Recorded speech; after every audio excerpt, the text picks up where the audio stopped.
Let's go to a Molly song on this. I Am Listening. It's the second cut on the album. When I first heard it, it was unmistakably a Molly Venter song, meaning that if I had heard it on any other album, I would have said, that's a Molly Venter song, no question about it. So while you have songs on this album like Willow Tree and My Baby Loves Me, which are a little bit more from the Americana book, so to speak, a little bit more rootsy, that's not what I heard you bring to this band 4 years ago when you joined them.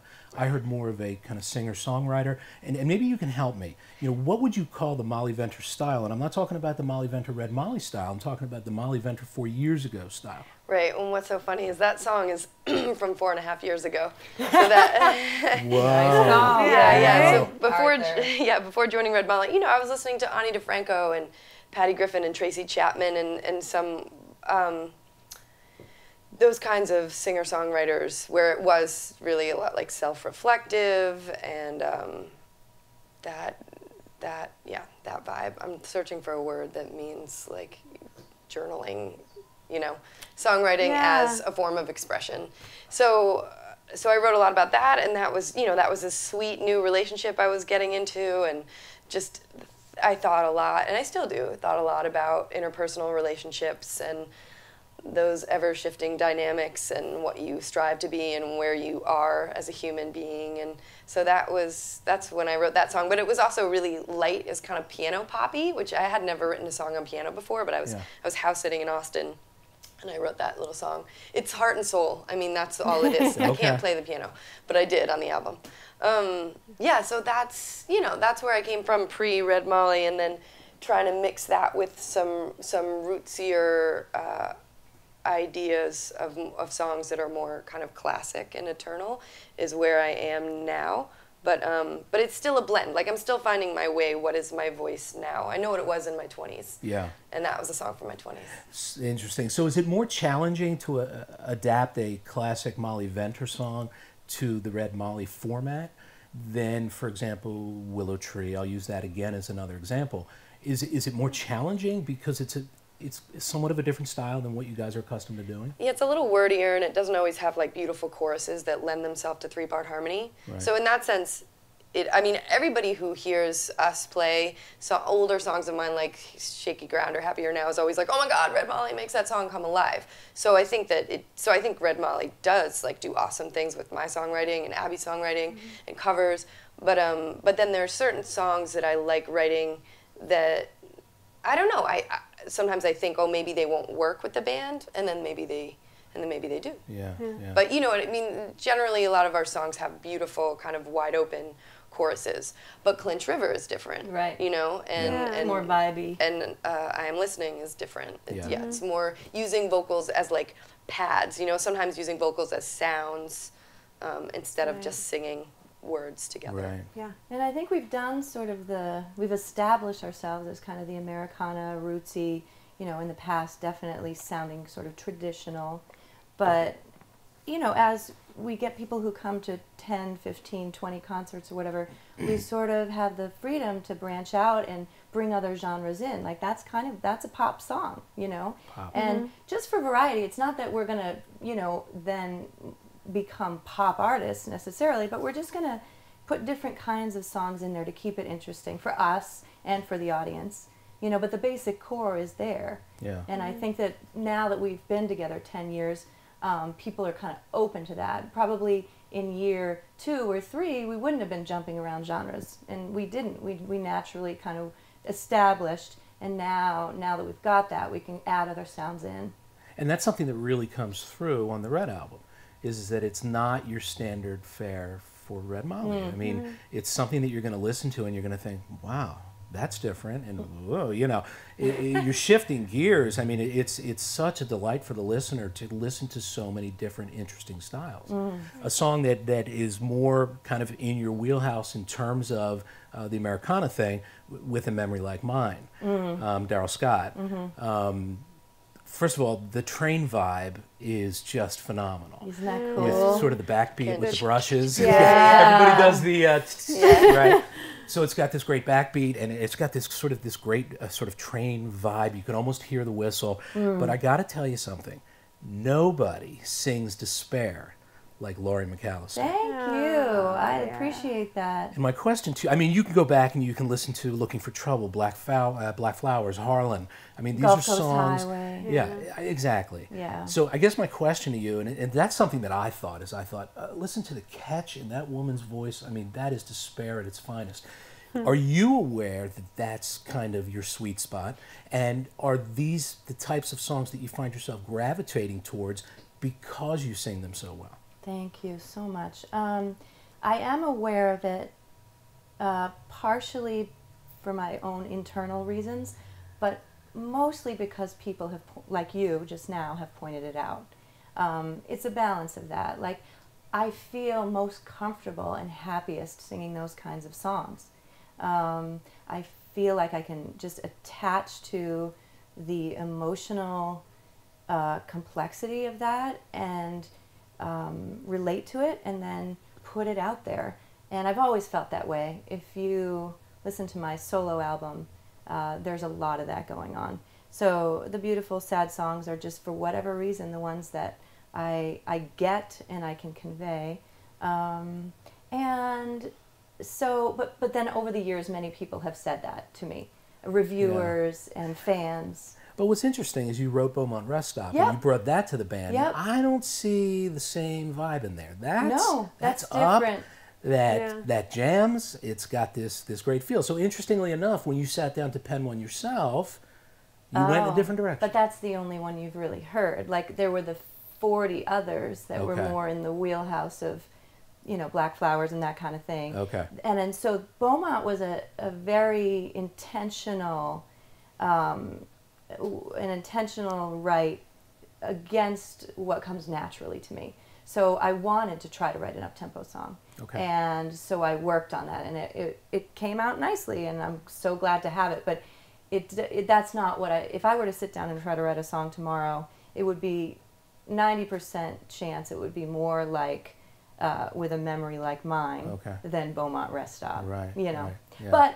But yeah, it's definitely good to try and see what happens if you go against your comfort level. Well, and that's a fun way for you to sing, though, too. Like, you like singing Goodbye and So Long to Yeah. You. Like, you get to put on a different hat when you're singing, like you said about Abbie's song, and you'll sing. You've got a couple like that. That's just like fun and sassy. Kind of And sassy. Oh yeah. Yeah. It's definitely my other thing. Beyond, like, the Daryl Scott songs are just like, when it comes to, you know, You'll Never Leave Harlan Alive, or this new one, With a Memory Like Mine.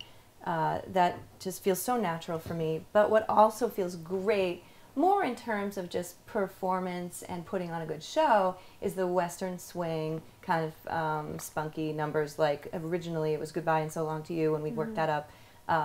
The End of the Line, that great Bob Wills tune, and then Mark Aureli's song Why Should I Cry Over You. Yes. I have fun with those.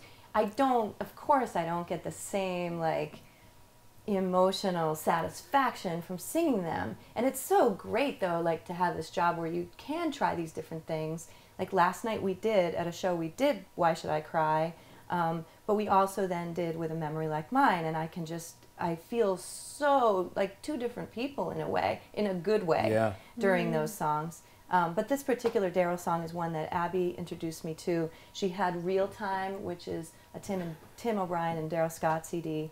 And you can ask any, like, music lover in our world.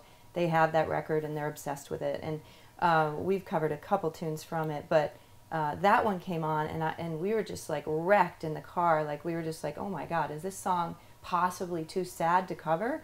And then the answer is just no, because why not put it out there? Like, no matter how intense it is, no matter, you know, we haven't really delved into quote unquote political subjects in the past, and this one does touch on the subject of war, but it really is, it works for us because it's also about love and fatherhood, and it just was a joy to sing. It really is. And interesting, sung by a female, when it's really about a father and a son. Yeah, right. Which put another whole dimension on it, hearing it sung with a woman's voice. Yeah. It's kind of interesting as well. He did return just 1 year later, and now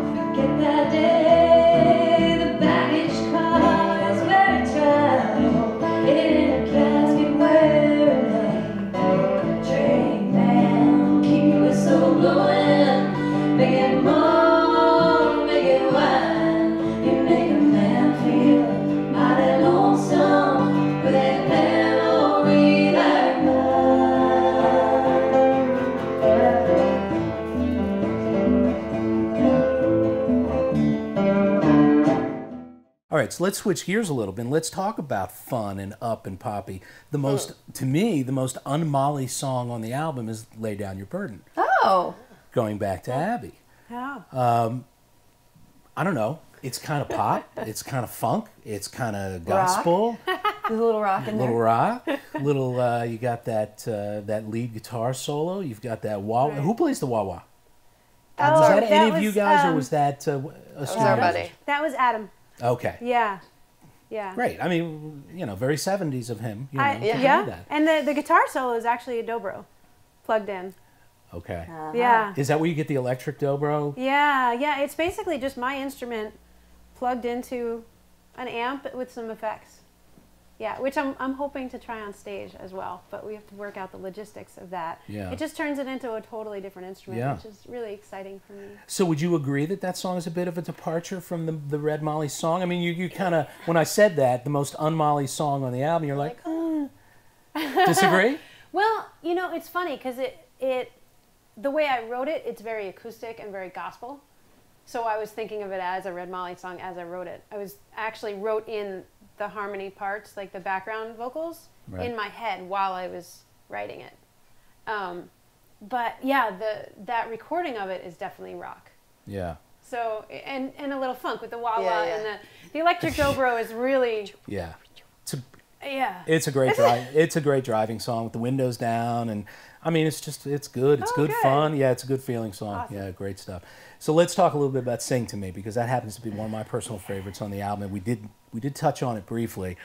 I think what fascinates me is that I was so emotionally touched by that, and you and I discussed it, online a little bit, where I talked about what it meant to me, that song, and how it really, really spoke to me. And I think it's fascinating that a songwriter can write a song having their own agenda and having their own emotions and their own feelings. They put it out there, and then it speaks to people on different levels. And I would imagine that my interpretation could very possibly be different than the interpretation of the guy up the street.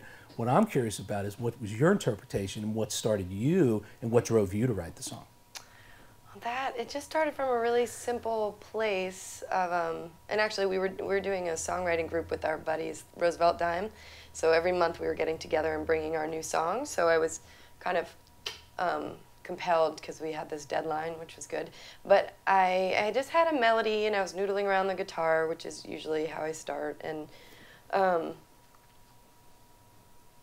those words just came, that was one of those songs that just came out real fast, basically. There was not a lot of rewriting. It was probably like over just a couple hours. It was like, this also wants to come out. And so super simply, the sentiment of like, when I'm just like depressed or sad, what are you gonna do? Like you just basically like be with me, sing to me, maybe in the literal sense, but just, hold space, have it be okay that I'm sad, just like stay with me while I'm sad. Is basically the idea. Oh God, we're all gonna cry. So nice. Well, there's something so beautiful about the simplicity of this particular piece of music and the simplicity of the lyrics. I told you I'm not a lyric guy, right? Mm-hmm. This song, I heard every single word the first time. Yeah, that's because of the production too, Totally. I think. Like that's intentionally, like the production's going to be real sparse so that you have to listen to the words. Yeah. That's part of it. That's part of it, but it's also the way it's written and the simple and yet really captivating words that she chose. Like don't need wine or gin, don't need medicine. Like how can you not listen to that? Okay, here's mine. Please use any means to shift the way I'm seeing things. Could it be any more tender? Right. Shift. One word. Shift. To me, that's what spoke. Help me look, Yeah, so I get a catch. verklempt. Help me look at things a little differently today. Right. I told Molly, I came home from work one day and I had just had a day, And, my beautiful wife, Robin, sat down and she sung to me. She didn't sing to me literally, Right. but she listened to me, she talked to me, and she shifted. She shifted the way I was singing. Right. Beautiful. I love it. Just beautiful. I don't need wine or gin, don't need medicine, darling, sing to